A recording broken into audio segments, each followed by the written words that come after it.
right, we're going to go ahead and get started. So thank you all for joining us this morning. Getting started just a few minutes late, but we'll still commit to ending on time. So we are in session 8 of the DSME Business Plan Guide, which is talking about financial plan and projections. My name is Meredith. I think actually I've had all of you on this call before, but I'm with Telegen on our diabetes care project, and Inka is also on the line. Good morning, everyone. This is Inka at CDCAT. And yeah, I think I've spoken to all of you as well. Just a reminder as the purpose of this call,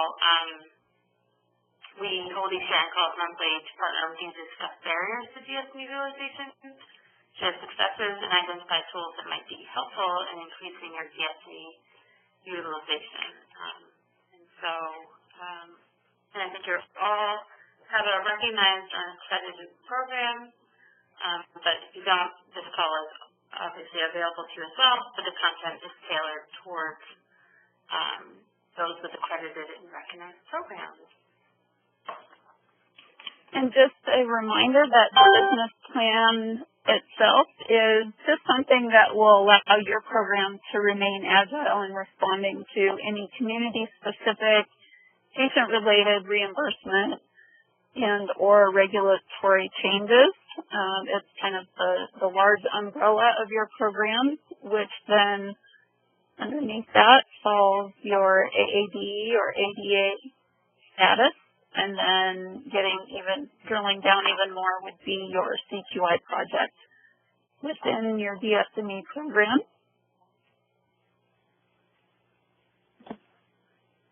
So just a couple.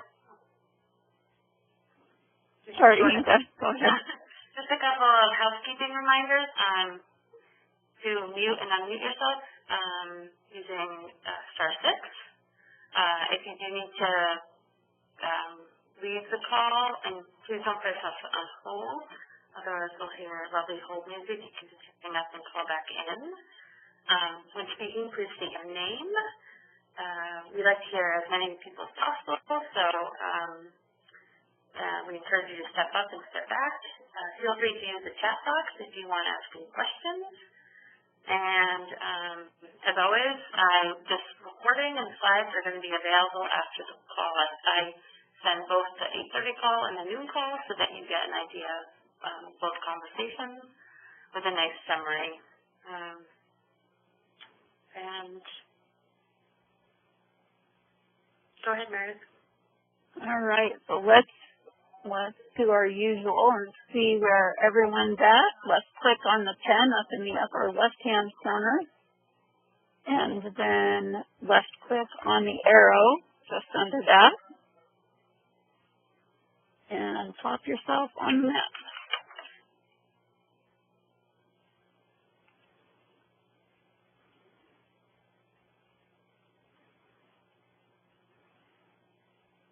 All right, very good.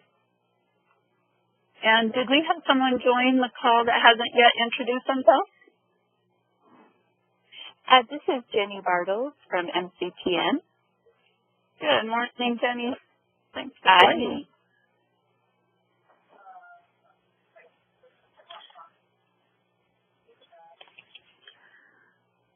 So the objectives for the call today, we've been trying to every month mention one of the new 2017 national standards, just to kind of keep that in the foreground.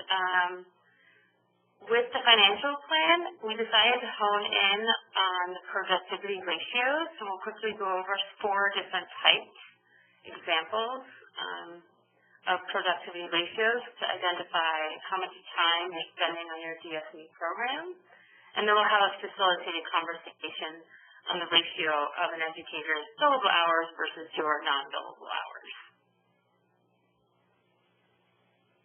All right, so let's hear from you through the polling question. Our question today is, my level of personal involvement with the financial aspects of our organization's DSME program is, number one, I'm highly involved in things like financial planning, projections, budgeting, evaluations, program income, revenue, expenses, time studies, claim denial resolutions.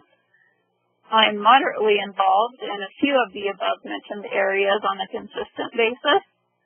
I am minimally involved, rarely consulted or informed of program's financial status, or not involved at all.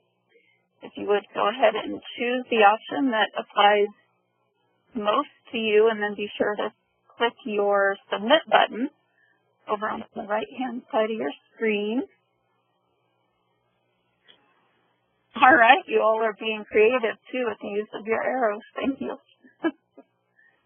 And if you wouldn't mind clicking the radio button through the poll on the right as well, that would be great.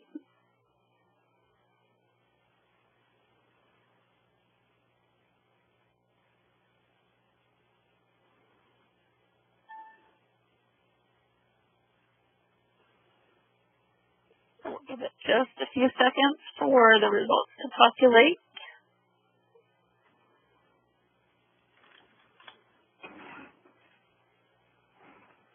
All right, so it looks like minimally and moderately are our responses to this question. And we also have heard in calls in the past that some of the more financial or business aspects of your program are maybe things that you end up being a little less involved in just because you're trained as educators and do very well in that. So we'll spend some time talking about this today.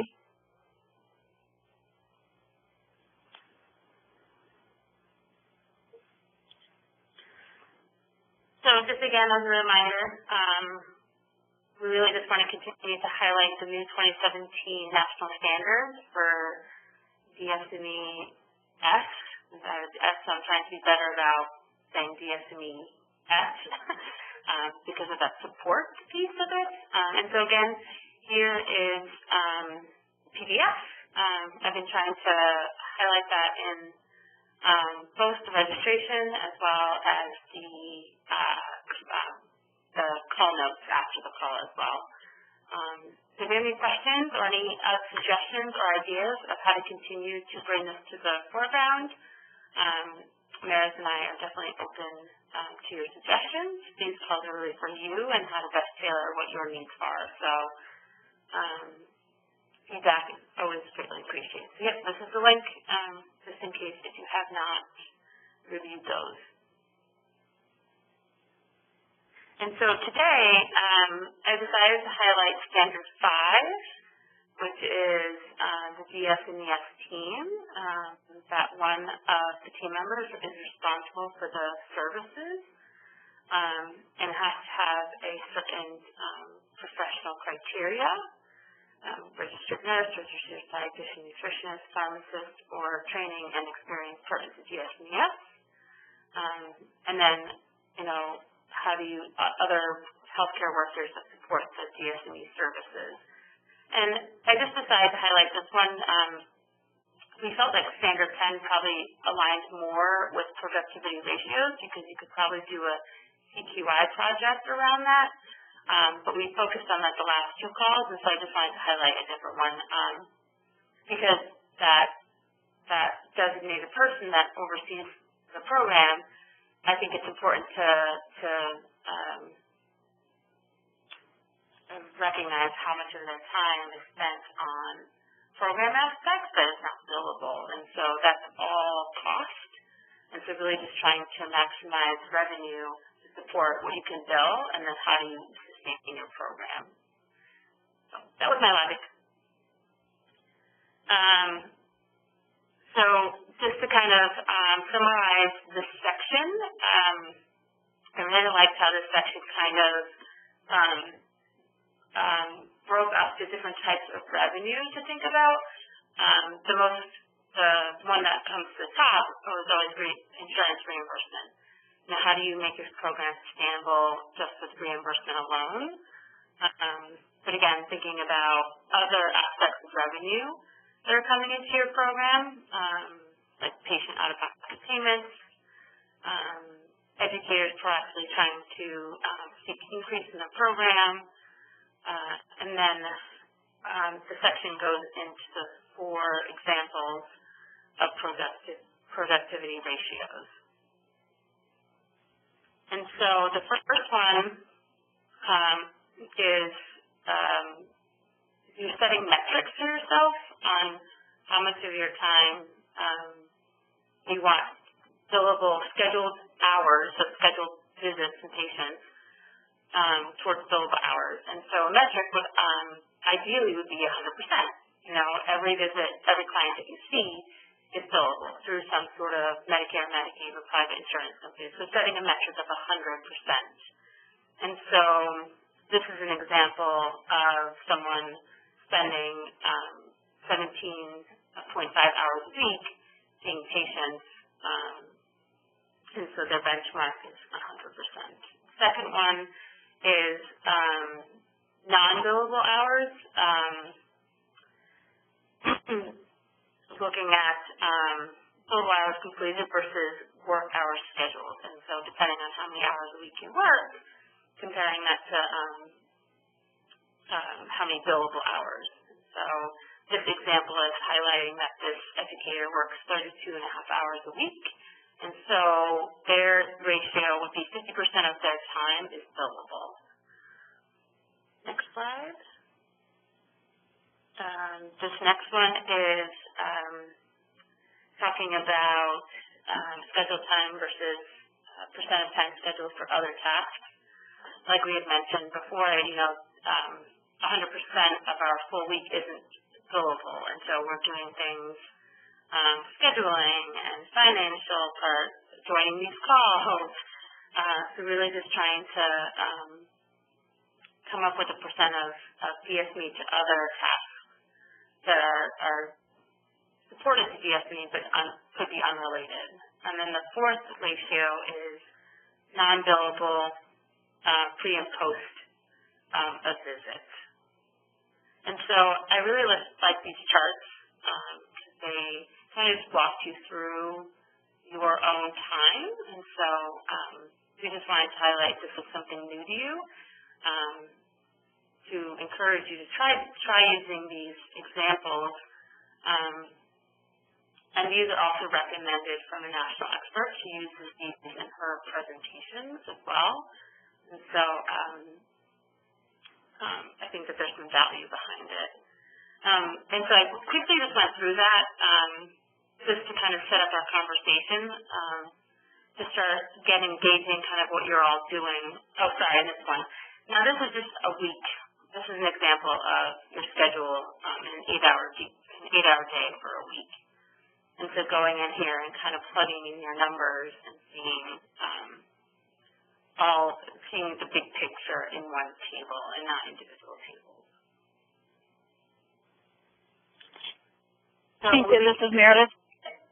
Can I just do a quick check-in with all of you on the line? Do you all have access to the DSME business plan guide that this information is coming out of? Have you printed it or have the electronic file saved? This is Roseanne. I have it.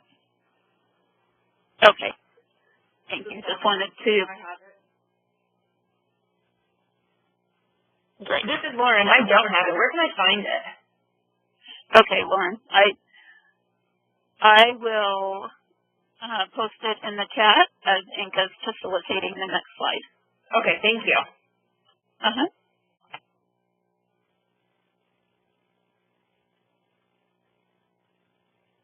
So for our facilitated conversation, I just wanted to go and start getting some input from you all.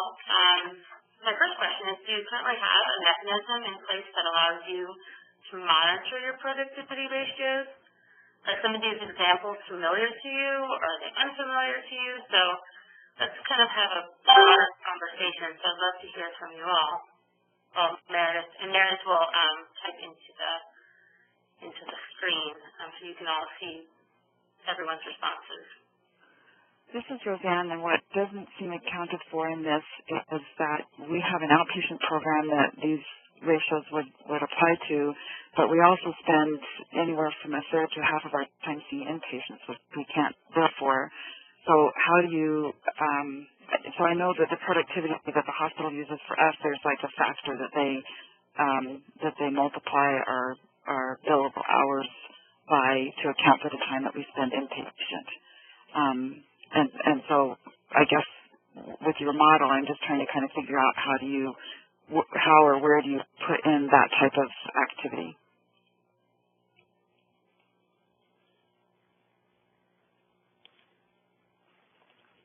That's great input. Thank you, Roseanne. I don't have an answer. Meredith, do you have an idea? Well, I'm wondering, so my first thought is I'm guessing that inpatient productivity that your department has come up with could vary greatly amongst other hospitals, and I don't know that these examples, like you said, necessarily take that into consideration. I think probably the one that would seem to make, well, a couple that would seem to make the most sense would be the first one, your DSME billable hours versus scheduled versus completed, and then your non-billable time versus billable time. But yeah, you're right, Roseanne, that does present a little bit of a difference. It just makes it a little bit harder with business planning to figure out how to structure our outpatient program to make sure that it's as profitable as possible when a fair amount of our time is spent on the inpatient side. So, Roseanne, I'm gonna reach out to Marianne Hedorowitz and ask her if she has any specific information for that we can pass along. That would be great. She is the expert. Yeah. How about others? Do any of these ratios look like anything you are using?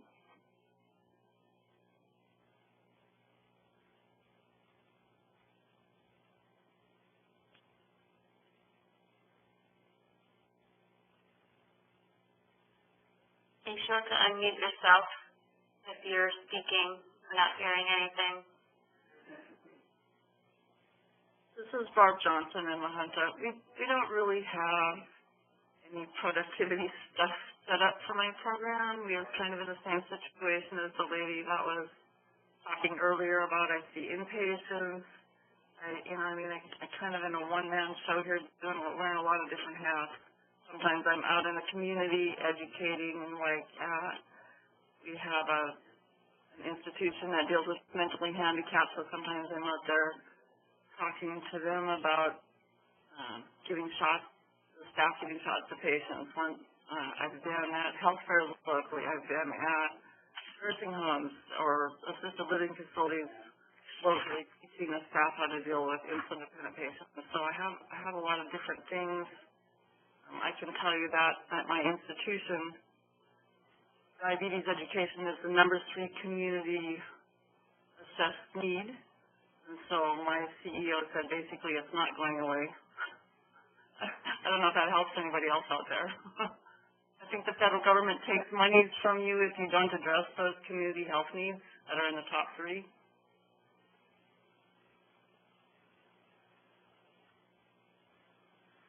And so I think looking at the last schedule, the one that has the 8-hour day weekly totals, these are really modifiable, so you can easily add lines or take lines or change text by thinking through how much of your time. And so I think trying to bring this using this exercise just to put it down on pen and paper of like, well, how much do I actually spend on my DSME program compared to all the other things that I think feed up to it, because going out and doing community events and education is an example of non-DSME, I wouldn't say non-DSME tasks, but just trying to find a place for it, because through that you could possibly get referrals to your DSME program that you could bill for. So just thinking through, you know, maybe starting with these examples and then modifying to your specific program of how it fits. So like for Roseanne, you know, trying to blend in that inpatient hospital time. For you, Barb, all the activities that you do outside of your DSME program. And then what about, how does Ventura work with your productivity ratios? Do you have prescribed models to know how much time you're spending on your program?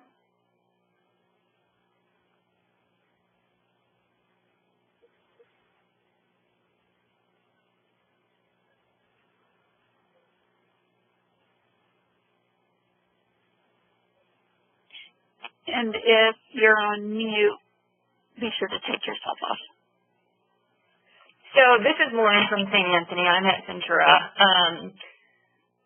Not that I know of do we have anything. I actually keep track of my productivity and time spent with patients versus other tasks on just an Excel spreadsheet. I'm newer to my position, so that's just what I've been doing. Did any of these examples jump out to you, like, wow, this may be helpful, I hadn't thought about that, or kind of are you in line with kind of your spreadsheet? Does it kind of meet your needs, like your spreadsheet meet your needs? Yeah, I think it meets my needs. I do have one question. So this always comes up, and I'm from Illinois, so we did this at my site in Illinois, but how would you guys count like somebody who cancels or no-shows within like 24 hours? Do you count that as productive time, even though you can't bill it, obviously?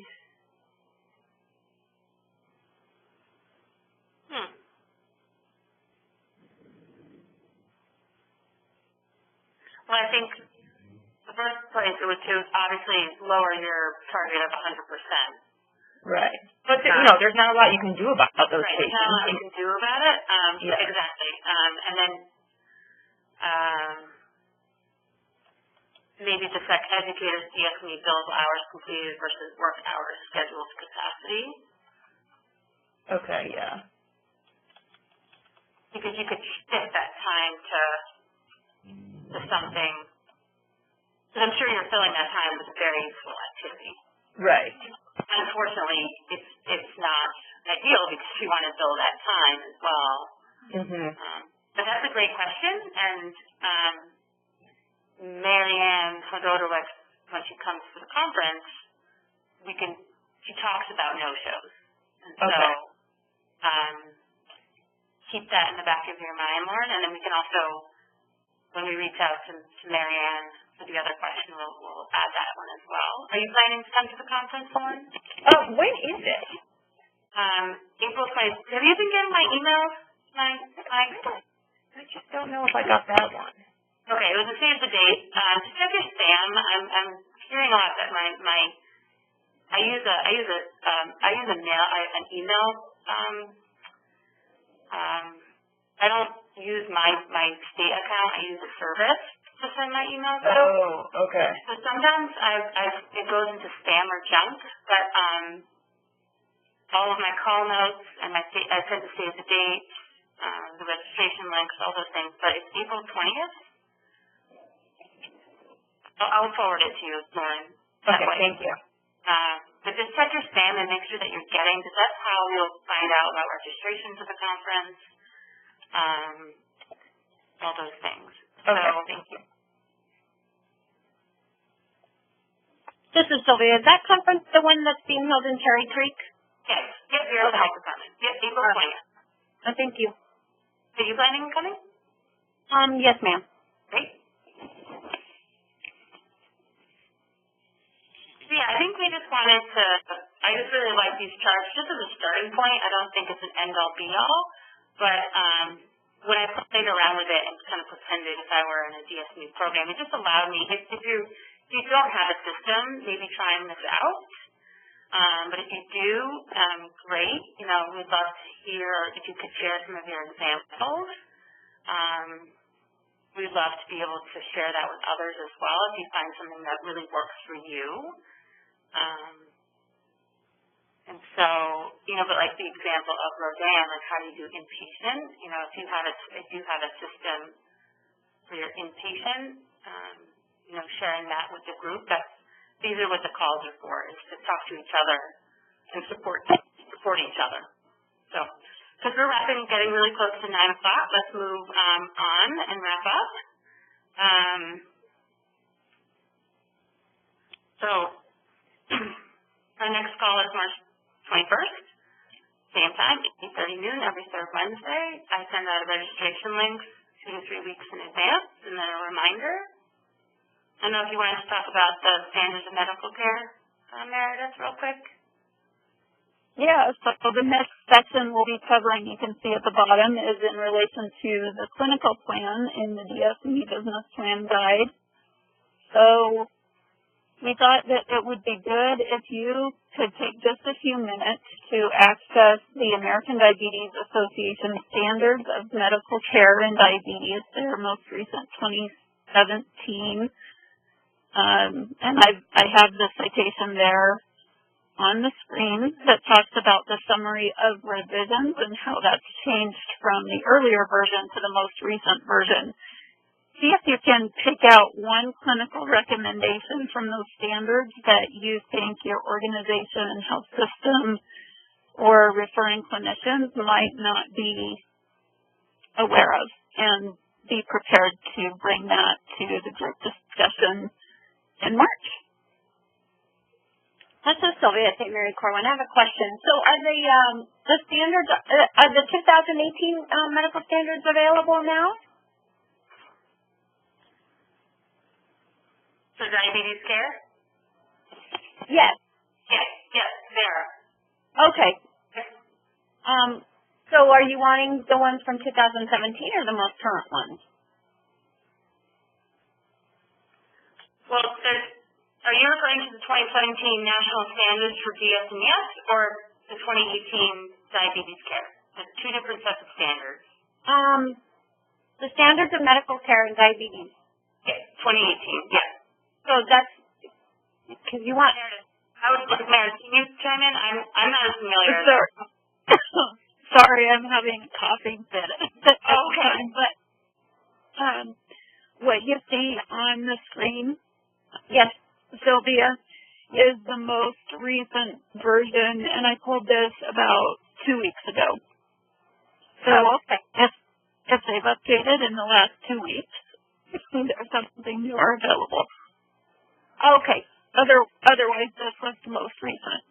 Okay. Sorry about that. I thought I'd seen a 2018 one. I did too, so I'll double check as well. Sylvia, and I'll include that in the follow-up notes. Sure, thank you. Highlight this activity that we're requesting everyone to do. So thank you for pointing that out. No problem. And then I can speak, so you can rest your voice, Meredith, if you want. Here's some data sources for, we just always like to let you know of all the data that is available. These are all on the CDPHE Diabetes Self-Management website. And then next slide. We just always appreciate you participating on these calls. And please take a minute before you X out of the WebEx. On the right-hand side, there'll be a survey. So if you could just complete that survey real quick, let us know how we're doing. Feedback. Like we said, we're always just trying to make these calls better for you all. And always feel free to reach out to both Meredith and I with any questions, suggestions, we'd love to hear from you. So we hope you have a wonderful morning, and like I said, I will send these call notes out in a few weeks with with YouTube links for both WebEx events. Thank you, everyone. Thank you, everyone. Thank you. Take care. Thank you.